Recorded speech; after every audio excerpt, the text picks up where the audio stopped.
Okay, let's get some Magic the Gathering Arena going. I'm going to try and complete some dailies and weeklies. The main things that I'm focusing on are getting these 15 wins out of the way, and that's going to be very difficult, but it'll be fun. I'm also trying to complete these two challenges down here, cast 20 black or red spells, and also cast 20 black or green spells. Now let's go look at the deck that I'm using to try and get this done. We're focusing on black and green, so those are the two colors that are in the deck, and the basic concept behind it is I have a lot of really big, meaty creatures in here that cost a lot of mana, and I am going to get that mana through cards like Cultivate. Search your library for up to 2 basic land cards, reveal those cards, and put one into the battlefield tapped and the other in your hand, and Llanowar Visionary. When he enters the battlefield, draw a card, and I can tap him to add a forest mana to my current mana pool. We've also got this guy, the Skull Prophet, who has basically the same effect as the Llanowar Visionary, only he can add either black or green. So those guys are going to be the core of me getting the resources that I need. And then we've got a bunch of thick boys down at the bottom, like the Thorn Mammoth. He's got Trample, and whenever Thorn Mammoth or another creature enters the battlefield under your control, Thorn Mammoth fights up to one other creature you don't control, and they go head to head, and if Thorn Mammoth is stronger, he wins and destroys the other creature. It's a very fun card. I'm tempted to make more of them. We've also got stuff like the Massacre Worm. It's a thick 6 mana card for a 6/5, and when Massacre Worm enters the battlefield, creatures your opponent control get -2/-2 until end of turn, and when a creature your opponent control dies, that player loses 2 life. So if I'm fighting against somebody with a lot of really weak token creatures, I can clear the board and do stupid amounts of damage with that. There's a bunch of other stuff in the deck that I'm sure you're curious about, and to be honest, I'm curious about it too because I haven't played with this deck that much. So instead of talking about all the stuff that's in here right now, we're just going to go and play some ranked, and as things come up, then I'll try to make the best of them, and we'll talk about it. So let's get in there. All right, round 2. I feel like I can't lose to Cairo Len. Okay, we've got a pretty interesting hand here. We've got some beefy cards, and we've got good ways to generate mana with the Llanowar and the Skull Prophet. We've also got a Jungle Hollow in there. I'm going to keep it and see if I can make something work with this. Yeah, something like this should be okay.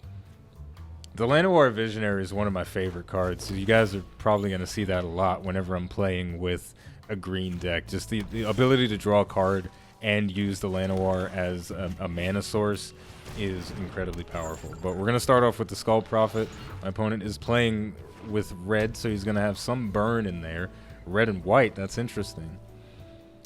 Whenever I see red, I just assume that my opponent's going to have burn in their deck in some capacity. It's very rare that they don't. Whenever you cast a night spell, create a 1/1 human creature token, I don't like that. I feel like he has his deck set up specifically to take advantage of that. So why don't we just like get no. We gotta wait and see. We're gonna play the Llanowar Visionary. I don't want to get too ahead of myself. I don't want to make any unnecessary assumptions about what my opponent is doing with their deck. Okay, yeah, it's very clear now. He is playing with a Knight-centric deck, and the Youthful Knight is really powerful. First Strike means that his creature will deal combat damage before my creature. So if I were to block the Youthful Knight with my Llanowar Visionary, his creature would survive and mine would die. So that stinks. Why don't we get rid of the Worthy Knight? Because I don't want him getting any more knights on the battlefield. I'm going to just go to the combat phase and not attack with anything. Yeah, we're done. We're done. I'm playing a little bit slow. Just a tiny bit slow, but that's okay. Next turn, I'm going to bring out Gormand. Gormand? Yeah, Gormand. Other knights you control get +1/+1. Yeah, that's 100% why we had to get rid of the Worthy Knight. All right. Yeah, he's just going to let it rock. So at this point, I really want to start putting pressure on him with Gormand. All right, you know what? Let's do it. And I have to sacrifice something, so we're going to get rid of the Brushwag, because that's my weakest creature for the most part. So opponent sacrifices the creature. He's probably going to sacrifice the 1/1. Yeah, there it goes. Not a big deal. I would have liked to have had him sacrifice something more valuable than a 1/1 token, because that's basically nothing, but it's totally fine. Pacifism, a card that's been around since forever. Enchant creature cannot attack or block, so it's basically just sitting here doing absolutely nothing. And now I gotta take some damage to the face. This is gonna be a long match, for sure. Target creature gets +2. Where was that? Come on. What is this? Target creature gets +2/+0 until end of turn. Nice. All right. This is a bit unfortunate, but I'm gonna have to use Drag to the Underworld, and I'm gonna blow up this guy because that's gonna cause me a lot of problems. So his knights have now been made weaker, and I'm gonna bring out the Llanowar just because I want to draw another card, fill my hand back up, and we got some mana, so we'll just play it. And you know what? I'm going to tap this to mill 2 cards. That means I'm going to send 2 cards into my graveyard. And it's sort of acting like a way for me to draw cards right now. And the reason is because of this right here. Acolyte of Affliction. When Acolyte of Affliction enters the battlefield, mill 2 cards. Then you may return permanent from your graveyard to your hand. So basically everything in my graveyard, it's not a big deal. And I'm just going to block that. I'm not taking 4 damage to the face. We got a mana, so we'll play that, and we're going to start getting these acolytes out here. So 2 cards are going to go to the graveyard, and then stuff that's something in the graveyard I can bring to my hand. It's obviously not going to be the Brushwag. We'll bring this boy. He's pretty thick. Whenever one or more non-human creature you control deals combat damage, draw a card. It's not bad, and it's pretty thick. I want it. And oh, I can play another one. Should I play another one right now? I would have to tap a lot. 1, 2, 3. Oh, you know what? You know what? Stop it. Stop it. Stop it. No attacks. We can't really. I should have attacked him for 3. I'm terrible. It's fine. It's totally fine. We're doing okay, though. We're doing okay. So he's got a 3/1 on the battlefield. It's not too crazy. It can't block, so that's nice. I've got to keep that in mind. And what is this? Deals 3 damage to target creature or planeswalker. Well, before it dies, I'm going to mill 2 cards just to increase my graveyard a little bit. You know, like, the thought process behind doing that is that if I put something in the graveyard that's really strong, then I can just bring it right back with the Acolyte of Affliction. And I'm going to play the other one because that's kind of... Yeah. We're doing okay. We're doing okay. So let's bring the Gormand to the hand, and then we're gonna stay passive again. No attacks. We've got a decent board right now. We can defend for a really long time, and that's not a problem. Oh, what's he doing? Trample, haste. When he enters the battlefield, target another knight you control gets 2/2 and trample and haste until end of turn. That's very strong. Well, how do we deal with that? I want to deal with that. And I also want to deal with this, so let's just go like that. I am going to take the bigger hit there, but I'm feeling confident in my ability to deal with the rest of this. So now that he only has 1 creature left on the battlefield, Gormand is going to come out. I'm going to sacrifice my own Gormand because it's been pacified, so it's useless anyway. And now he has to sacrifice a creature, so he's obviously going to sacrifice the only one that he has. And now I can finally start going on the offensive. And I've got this big 5/5 with flying on the battlefield. Fingers crossed he doesn't have another pacifism, because that would be really depressing. Double strike. He can spend some mana to give it +1/+1 until end of turn. That's very powerful. We're going to play Keeper of Fables now. We're getting that beef, that meat and cheese on the battlefield, and I suppose I can cultivate as well. I'll just bring 1 green and 1 black. And then we'll put the green on the field. It doesn't really matter which one I do. But now we go to combat, and we'll just attack with the 5/5 with flying and trample. He can't block it. And I get to draw a card. Oh, and I'll play this one. Sure. And I drew into Drag the Underworld, so that's really strong. So if he plays something crazy, something really strong, that's the last card in his hand, then I can destroy it straight away. I think we got this one. This was a slower deck. It doesn't look like he's got burn, so I was making an assumption there. And I'm going to just block it with Acolyte. It's no big deal if that guy dies. He is going to buff it. Now, that's why I didn't block it with Keeper of Fables, because he would have buffed it and he would have killed Keeper of Fables. I just don't want that. And I'm going to save the Drag to the Underworld, and we're just going to go for another attack with Gore Man.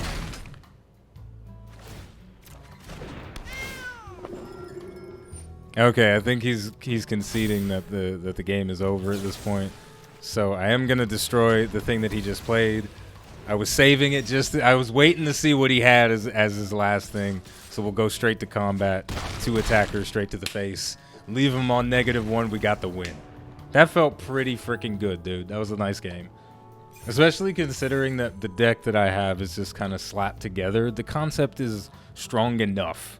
And it's a pretty standard style of play. I like it. So I'm going to keep going with this. Whenever another creature you control enters the battlefield or dies, that creature's...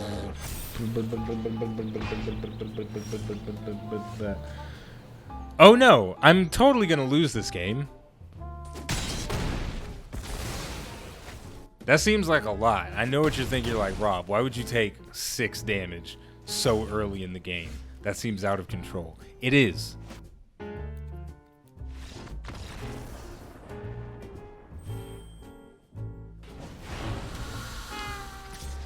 Oh, sweet Jesus. Whenever Scorch Splitter attacks, it deals 1 damage to the player or planeswalker it's attacking.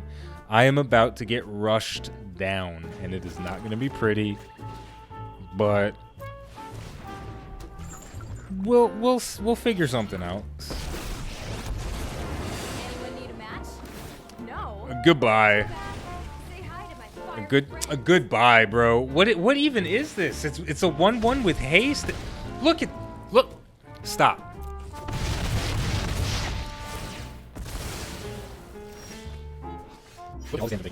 Ouch. Why is it like this, bro?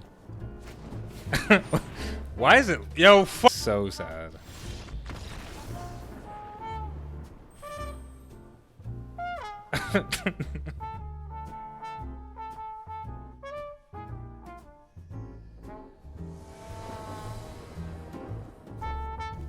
Okay, final round. Let's see if we can make something happen. We got a pretty good hand. We've got the Skull Prophet. We got the Visionary.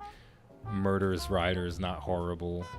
And we've also got Goreman. This is kind of like the perfect hand for this hodgepodge of a deck that I've built for myself. So let's see. Looks like we're playing against blue-white. Could be problematic, should be fine. He doesn't have fancy card backs, so that means he's not that good. Oh, wait a minute. This guy might be using a whole rainbow deck. That's intimidating. Alright, he just played a Flourishing Fox. Whenever you cycle another card, put a 1/1 counter on Flourishing Fox. Alright, fair enough. We'll start off with the Skull Prophet. It is really interesting, though, to see the different types of strategies that people have. Like, the guy that I just lost to was using what would be probably considered a meta deck. It's something that is tried and true. The strategy is, like, by the numbers. You could probably Google the exact deck that he's using. But I always enjoy when I see something that's a little bit strange and quirky, and I don't know exactly what's going on with the strategy that's being employed. And I'm sure other people find enjoyment in that as well. Whenever you cycle another card, deals 1 damage to each opponent. Interesting. So his deck is based around the cycling effect, and it's going to be very powerful if I can't deal with the different cards that he has on the field. So the more stuff that he gets with the cycling effect on it, the stronger he's going to become. So essentially what I'm going to want to do is limit how much stuff he can have on the board. And I don't know if you can use the cycling effect as an instant or not. Like, I don't know if he can use it during the combat phase, which is something I'm slightly worried about. But I'll block him. I just want to see what happens. Okay, that's what's gonna happen. Well, at least we've revealed another part of his strategy is the instant buffs, which are slightly annoying. Now, I did lose out on the Llanowar Visionary, which is somewhat problematic because that's my mana source. I have another one in my hand, and I've got great mana in my hand, but I just didn't want to lose out on the Visionary like that. But you know what? If he wants to destroy some stuff, I'm gonna destroy some stuff too. So, get out of here, stupid Flourishing Fox. I don't like you. Now, I took some damage from that, but it's fine. I think we'll be okay. Because the Murderous Rider has a lifelink, so if I can get it out and get it to start attacking, then I can gain back a lot of the health that I lost, but he does have a decent battlefield right now, so don't know how well this will work out. Let's see. All right, Murderous Rider coming out. So now, at the very least, when he attacks with, if he attacks with both of these guys, which he's probably not going to do, I can block it, and I'll get some life back in the process. This is going to be another slow game. I think my deck will do especially well against slower-paced decks like this. Because another one of the games that I lost, the guy had a really aggressive deck, and he destroyed me in like 30 seconds, and it was embarrassing, but he just had way too much aggression. All right, he's going for everything. So I am going to block one of them. And he may have another one of those buffs in his hand, another Infuriate. So that could mean my Murderous Rider's going to die, but I definitely don't want to take this damage right now because I'm playing the long game. I got to survive to get my power on the field. So let's just go for the block. This is a very interesting deck that he's got going on here, though. I don't have any way to really predict what he's going to do. Like, he might have burn cards. He might, like, here we go. You think he's burning me right now. Yep, there we go. Look at that. Zenith Flare deals X damage to any target, and you gain X life, where X is the number of cards with cycling ability in your graveyard. Yeah, like, that was really strong. So he's got burns. He's got instant buffs. He's got a lot of really strong stuff going on.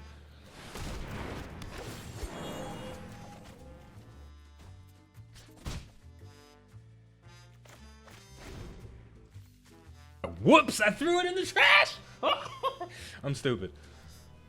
That was a complete mistake. That was a complete fucking mistake. I'm so dumb.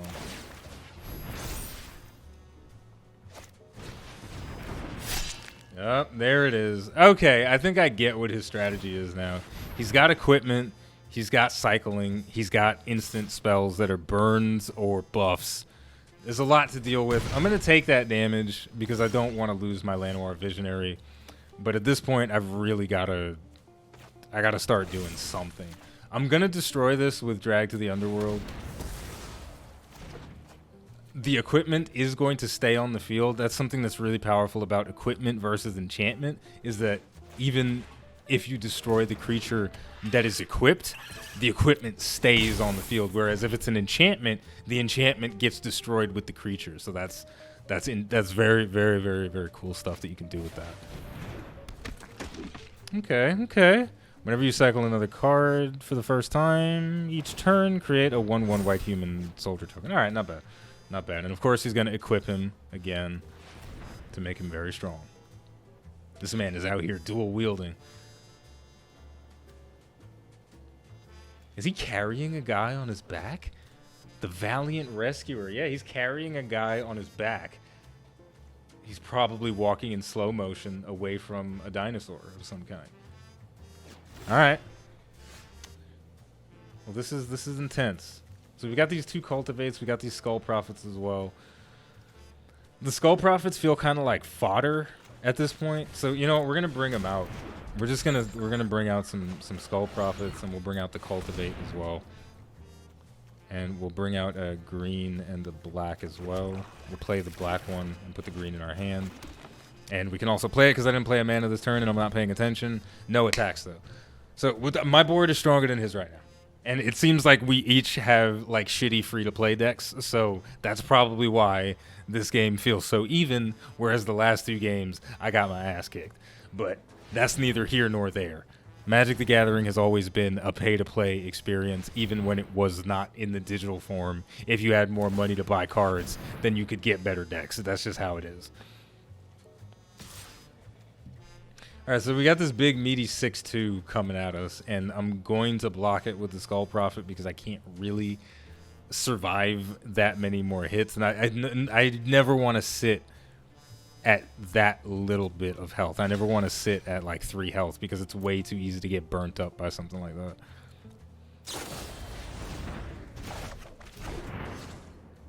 All right, well, that just left us at neutral, which is fine.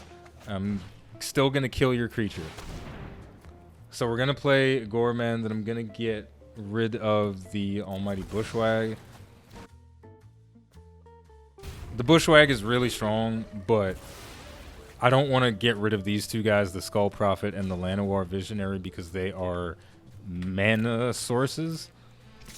And I think it's important for me to keep my mana sources on the board as much as possible, but I will use them to block if need be. Now I've got all of my Gormans that are in the deck in my hand right now, so that's pretty ridiculous.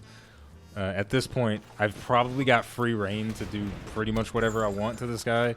So we're just going to get these Skull Prophets out, and then we're going to go to combat and attack with everything.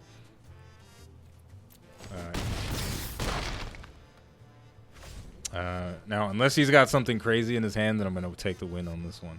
He had a strong deck, but he wasn't able to get his cycling off. His deck and his creatures and stuff, they scale, so he's got to keep them on the field for a long time, otherwise they get wasted. But he's not able to keep them on the field for long enough because these equipments, they're not giving him enough defense, so he can't really do much about it. And I've got another Gorman, so I'm gonna destroy it anyway. I can get rid of a Skull Prophet at this point. It doesn't really matter. Lol. All right, so it's GG. I win. I won. I'm happy. Hooray. All attack. Goodbye. Good game. I appreciate you, friend. You've taken me off of my losing streak. There we go. All things considered, that was pretty legit. So I'm going to take a little break, and you guys will definitely have to let me know if you enjoy these Magic the Gathering videos, because I've been playing Magic the Gathering since I was like 10 years old, and MTG Arena is a really great way to play Magic without having to go to card shops and tournaments and stuff in real life, and it saves a stupid amount of money. And especially with the coronavirus, we can't really go to tournaments anymore anyway. So let me know if you guys enjoyed this stuff, and there could potentially be a couple more episodes like this. So as always, the name of the game is Magic the Gathering Arena. The name of the channel is iBluairJgR. Thank you for watching, and I'll see you next time.